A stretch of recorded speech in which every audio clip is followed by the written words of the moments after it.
యేసుక్రీస్తు నామములో మీ అందరికీ వందనాలు. వాక్యం చదువుకుందాం.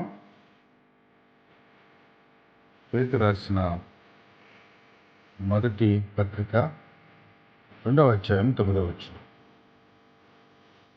అయితే మీరు చీకట్లో నుండి ఆశ్చర్యకరమైన తన వెలుగులోనికి మిమ్మల్ని పిలిచిన వాని గుణాతిశయములను ప్రచురం చేయ నిమిత్తము ఏర్పరచబడిన వంశము, రాజులైన యాజక సమూహము, పరిశుద్ధ జనమును, దేవుని సొత్తైన ప్రజలై ఉన్నారు. దేవుని వాక్యంలో మనం చూస్తే సంఘము అంటే ఎవరు? సంఘము అనే మాట గ్రీక్ పదం నుంచి వచ్చిన మాట ఎక్లీసియస్. ఎక్లీసియా అనే మాటకు అర్థం ఏంటంటే పంపబడిన వారు, ఆల్ అవుట్ పీపుల్, పంపబడిన వారు అర్థం. ఎక్కడి నుంచి అంటే ఇక్కడ చూస్తున్న 9వ వచనంలో,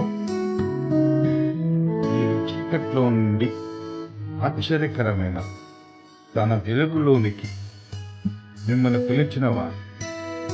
చీకటి బ్రతుకులో నుంచి ఆశ్చర్యకరమైన వెలుగులోనికి పిలిచిన వాడు యేసుక్రీస్తు. ఎలా పిలిచాడు?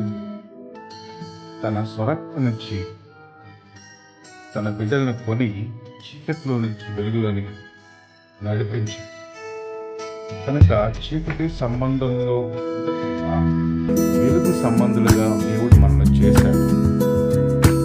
కనుక మనము దేవుని బిడ్డలైన సంఘముగా ఏర్పరచబడ్డాం. మనకు దేవుడిచ్చిన గొప్ప ఆధిక్యతలు ఇక్కడ ఉన్నాయి. ఎందుకు సంఘముగా ఏర్పడ్డదంటే, యేసుక్రీస్తు ప్రభు యొక్క గుణాతిశయాలు అనే లక్షణాలను ప్రచురం చేయ నిమిత్తమే సంఘము ఏర్పడ్డారు. యేసుక్రీస్తు ప్రభువుని తెలియచేయడానికి కొరకే సంఘము ఏర్పడ్డారు. కనుక ఈ సంఘము దేవుడు అనుగ్రహించిన గొప్ప ఆధిక్యత ఏంటంటే, ఒకటి, ఏర్పరచబడిన జనాంగం, చూసన్ పీపుల్, ఏర్పరచబడిన జనాంగం, రాజులైన యాజక సమూహం, రాయల్ ప్రీస్ట్హుడ్, పరిశుద్ధ జనం, హోలీ నేచర్, దేవుని సొత్తైన ప్రజలు, గాడ్స్ ప్రాపర్టీ. దేవుని ప్రజలుగా మనము పిలువబడతానికి దేవుడు నాకు ఆధిక్యత.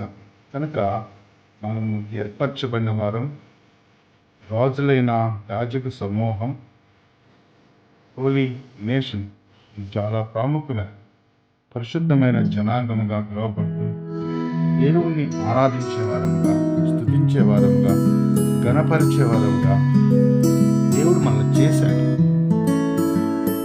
ఆయన సొత్తు మనం, గాడ్స్ ప్రాపర్టీ. కనుక మనము దేవుని కోసం బ్రతకటానికి మన జీవితాన్ని త్యాగం చేసుకొని ప్రభు కొరకు జీవించటకు మన హృదయాలను